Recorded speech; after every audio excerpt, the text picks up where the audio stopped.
पत्रिका छापून आली.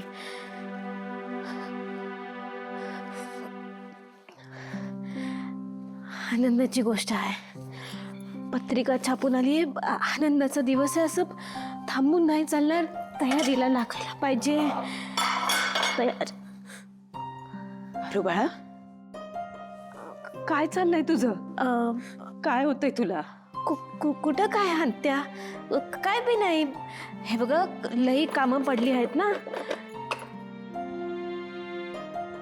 त्रास होतोय ना तुला बाळा? त्रास?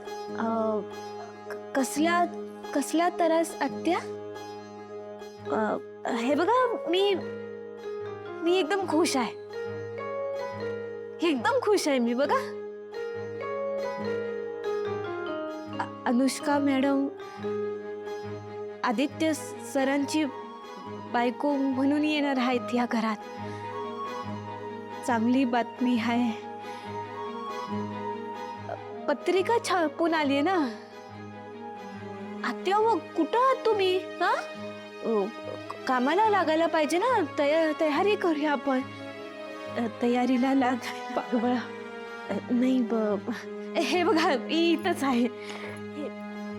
का फिरतेस वारा प्यायल्यासारखी? कळत नाहीये का तुला? आदित्य बाबांचं लग्न होतंय. तेच म्हणते ना मी. आदित्य सरांचं लगीन होतंय ना. चांगलीच गोष्ट आहे का नाही? हो, चांगलीच गोष्ट आहे. तुझं काय पण बाळा? माझं काय? माझं काय आत्या? कोण आहे मी? अस्तित्व काय आहे माझं? मी ह्या घरात नोकर होते आणि नोकरच राहणार आहे. हेच नशीब आहे माझं. आणि मी खुश आहे त्यात. आत्या, आदित्य सरांनी मला त्यांची मैत्रीण मानलं आहे. आणि मग आता मैत्रीण म्हणून मी त्यांच्या आनंदात आनंदी राहायला पाहिजे ना. ही मुलगी आदित्याची बायको होऊ शकत नाही. गुरुजींनी सांगितलेली तशी गरीब घरातली आणि बीनाईची पोर म्हणजे पारू तर नसेल.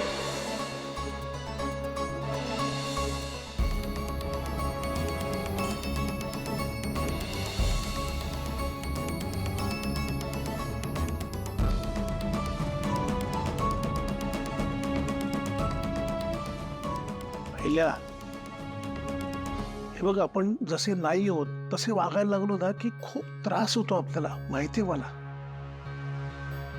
आज तुझ्या चेहऱ्यावरती एवढी भीती, अस्वस्थता का? कोणासाठी?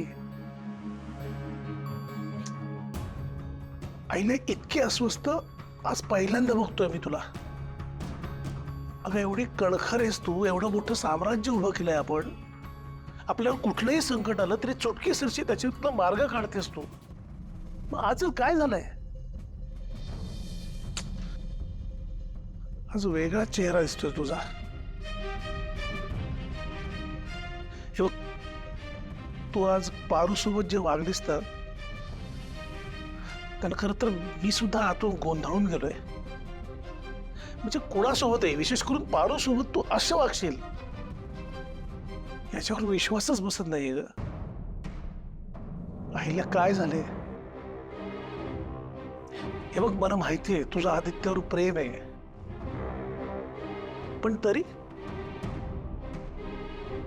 आईला मला सांग, फक्त गुरुजींनी सांगितलंय म्हणून तू आज पारूची परीक्षा घेतलीस ना?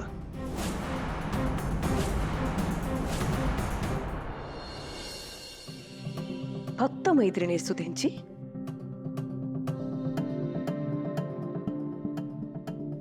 माझ्या डोळ्यात डोळे घालून सांग की आदित्य बाबांवर तुझं प्रेम नाहीये म्हणून.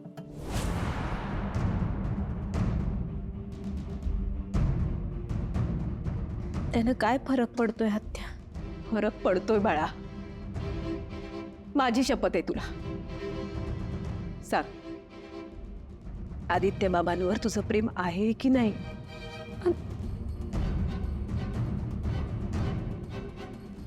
आत्या, कसं सांगू मी तुम्हाला?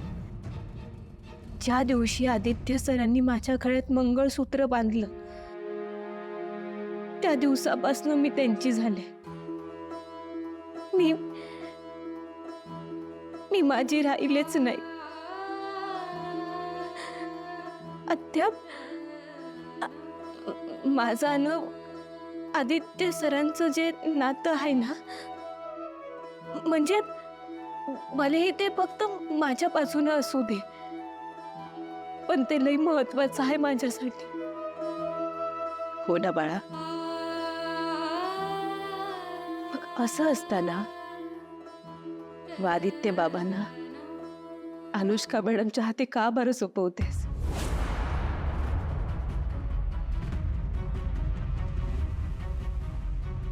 आत्या, मला एक गोष्ट सांगा. प्रेम म्हणजे फक्त मिळवणंच असतंय का? ज्या माणसावर आपण प्रेम करतो तो माणूस फक्त आपलाच झाला पाहिजे. ह्यो हट्टहास कशा पायी? हे तर स्वार्थी प्रेम झालं ना. प्रेम कसं निस्वार्थी असायला पाहिजे. प्रेमात माणूस स्वतःला विसरून जायला पाहिजे. ज्या माणसावर आपण प्रेम करतो तो माणूस आनंदी राहिला, खुश राहिला, तरच मी बी आनंदी राहीन. ह्यो भाव फक्त प्रेमात येतो आत्या. अन हे लगीन करून आदित्य सर खुश राहणार असतील, माझ्या देवीही खुश राहणार असतील, तर मग माझ्या एकटीच्या मनाचा विचार कशापायी करायचा आत्या?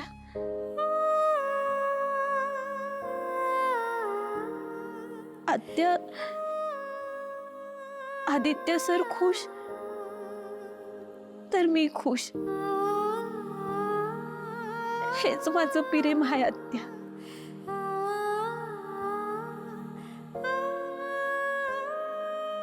पण पारू बाळा, तुझ्या गळ्यातल्या या मंगळसूत्राचं काय मग? ते आहेच की, ते कुठं जाणार आहे? माझं हे मंगळसूत्र आणि माझं आदित्य सरांबरोबरचं नातं, जे फक्त मी मानते, हेच माझ्या आयुष्याचं एकमेव सत्य आहे आत्या. माझ्या शेवटच्या श्वासापर्यंत हे मंगळसूत्र मी काढणार नाही. आणि जर कोणी माझ्या गळ्यातनं हे मंगळसूत्र काढून स्वतःच्या नावाचं मंगळसूत्र माझ्या गळ्यात घालण्याचा प्रयत्न केला ना, तर त्याला मी नाही, माझं मन दिसल. पारू बाळा, त्या तयारीला लागल्या. पहिल्या तुझ्या आजच्या वागण्याचं कारण गुरुजींची भविष्यवाणी हे होतं का अजून काही होतं? आज पहिल्यांदा असं झालंय की मी तुला समजूच शकत नाहीये. प्लीज आईला प्लीज सांग. श्रीकांत, मी एक आई आहे आणि मी माझ्या मुलांच्या भल्यासाठी काही निर्णय घेतले तर त्यात इतकं आश्चर्य वाटण्यासारखं काय आहे? मी माणूसच आहे ना, मी कधीतरी स्वार्थी होऊच शकते ना. पण तरी सुद्धा पारूच्या बाबतीत तू काहीतरी वेगळा विचार करतेस, हो ना? श्रीकांत, पारू आणि आदित्य एकमेकांचे खूप चांगले मित्र आहेत. त्या दोघांना त्यांच्या मर्यादाही माहिती आहेत आणि मुळात पारूवर मारुतीचे संस्कार आहेत आणि आपण मारुतीला ओळखतोच. हे सगळं जरी खरं असलं तरी मला त्यांच्यात वाढणारी जवळीक दिसत होती. त्यात काही वाईट नाहीये किंवा मी त्याच्याकडे अजिबात वाईट नजरेने बघत नाहीये, पण पारू आदित्यमध्ये गुंतली तर नाहीये ना, हे मला एकदा तपासून बघायचं होतं. हे बघ, कारण असं असेल तर ते आदित्य आणि अनुष्काच्या संसारासाठी फार घातक ठरेल. श्रीकांत, या घरात माझ्या सकट पारू सगळ्यांचीच लाडकी आहे. ती एक चांगली मुलगी आहे, प्रेमळ आहे, समजूतदार आहे, संस्कारी आहे, पण म्हणून ती आदित्यची बायको नाही होऊ शकत. किर्लोस्कर कुटुंबाचं एक स्टेटस आहे. आपण इतक्या कष्टाने उभं केलेलं हे किर्लोस्कर एम्पायर आहे आणि आपल्यावर हजारो कर्मचारी आणि त्यांचं कुटुंब अवलंबून आहे. ह्या सगळ्यांना सामावून घेणारी मुलगी आपल्याला सून म्हणून हवी आहे. अनुष्का आदित्यसाठी योग्य निवड आहे आणि म्हणूनच गुरुजींची भविष्यवाणी माहिती असताना सुद्धा मी आदित्यसाठी अनुष्काची निवड केली आहे, ही माझ्या सतसत विवेकबुद्धीला अनुसरूनच. पण जर का पारू आज तुझ्या परीक्षेत नापास झाली असती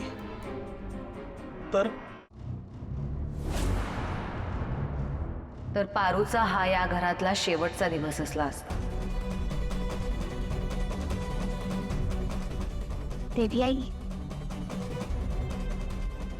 हे शेवटी शिरा बनवून आणलाच असतो. बाय.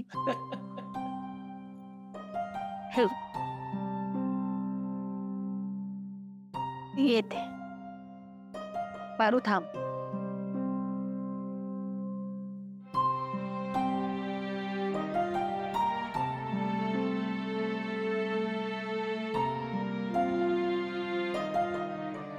पारू, आजच्या आनंदाच्या दिवशी तू घरातल्या सगळ्यांचं तोंड गोड केलंस, मग कोणीतरी तुझंही तोंड गोड करायला हवं ना.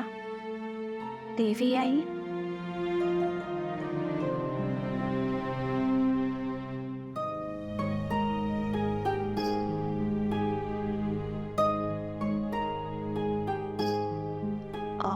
मी येते.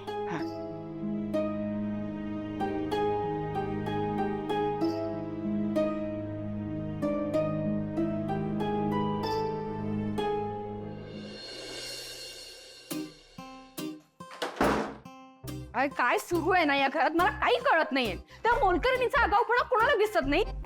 तिला या घरातून बाहेर काढायच्या ऐवजी मला शिक्षा करतात. म्हणजे काय सुरू आहे? कोण आहे मी? या घरची सून आहे ना, सून. मी इथे येणार, मी असे बसणार, इथून सगळ्यांना ऑर्डर सोड.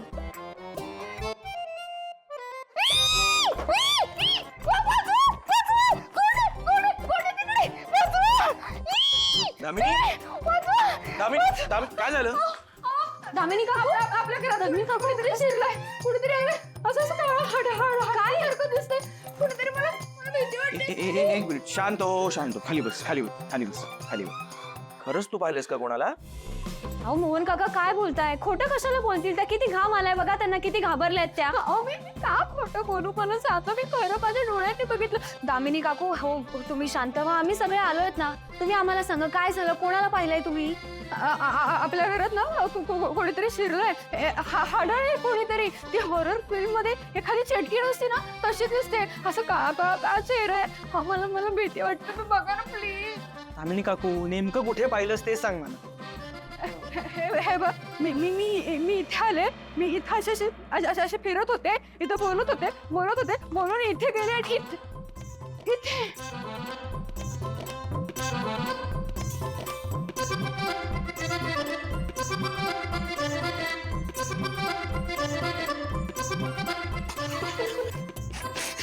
काय झालं? हसायला काय झालं? सांगा ना, का हसताय? नको, तुम्ही पण जाऊ नको. तुम्हाला पण मारून टाकेल. तुम्ही पण घाबरतील. नाही, मी नाही घाबरणार. ये बोल ना, ये मी आहे ना, ये. मला भीती ये जरा, ये. मी नाही बघणार. ये. हीच होती का ती? भीती वाटते मला.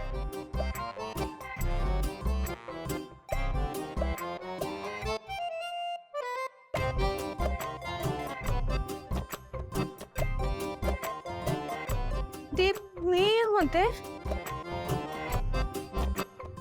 कधी कधी माणूस स्वतःलाही घाबरतो.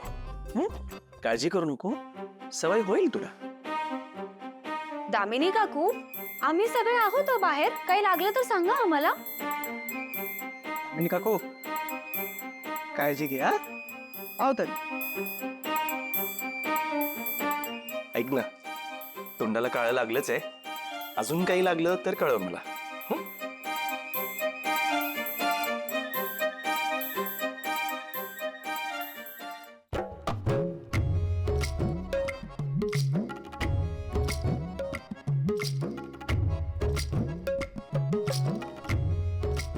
त्या पारूला मी अजिबात माफ करणार नाही.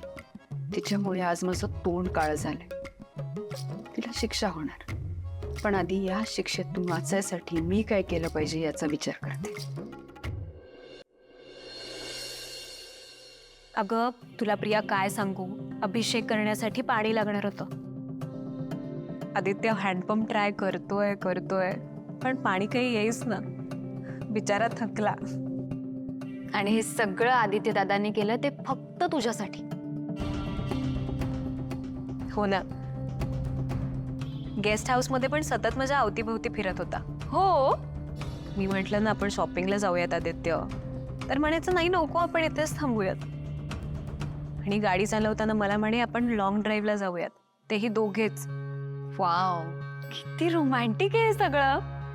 ऍक्च्युली यापेक्षा रोमॅन्टिक तेव्हा झालं असतं जेव्हा पारूऐवजी मी आदित्यसोबत जंगलात अडकले असते. पण मला शॉपिंगला जायची दुर्बुद्धी सुचली आणि ती संधी माझ्याऐवजी पारूला मिळाली. तुला माहितीये प्रिया, कधी कधी मला असं वाटतं की माझ्यापेक्षा पारू जास्त नशीबवान आहे. तिला माझ्यापेक्षा जास्त आदित्यचा सहवास मिळतो. अनुष्का मॅडम, तुम्ही शिरा खाल्लाच नाही म्हणून मी घेऊन आले. हे घ्या. थांब पारू.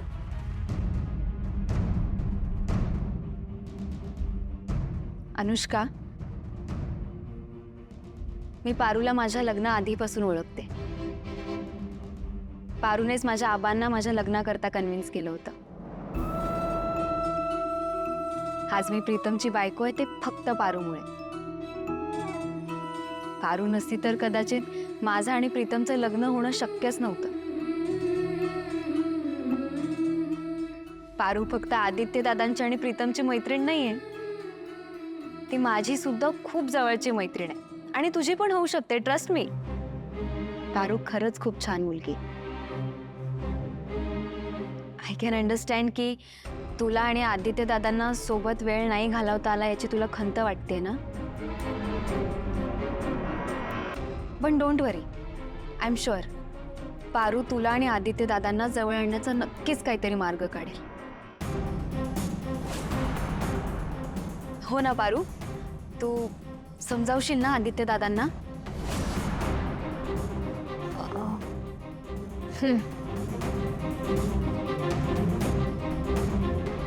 पारू, तू नको बोलूस आदित्यशी काहीच. कारण कसं आहे ना, ही नवरा बायको मधली पर्सनल गोष्ट आहे. आणि नवरा बायको मधील पर्सनल गोष्टी सॉल्व्ह करण्यासाठी कोणा परक्याची गरज नसते. मान्य आहे तू आदित्यची मैत्रीण आहेस, पण मी आदित्यची होणारी बायको आहे. सो मला माहिती आहे माझ्या नवऱ्याला कसं हँडल करायचं ते. पारू तू काळजी नको करूस, मी करेन मॅनेज.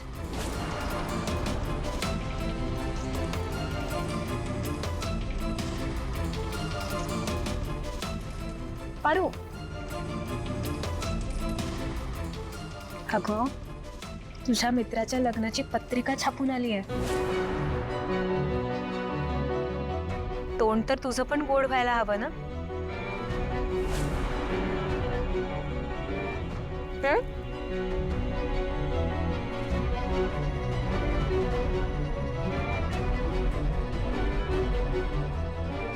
किती सॉर्टेड आहे ही मुलगी. सगळ्यांना किती छान समजून घेते.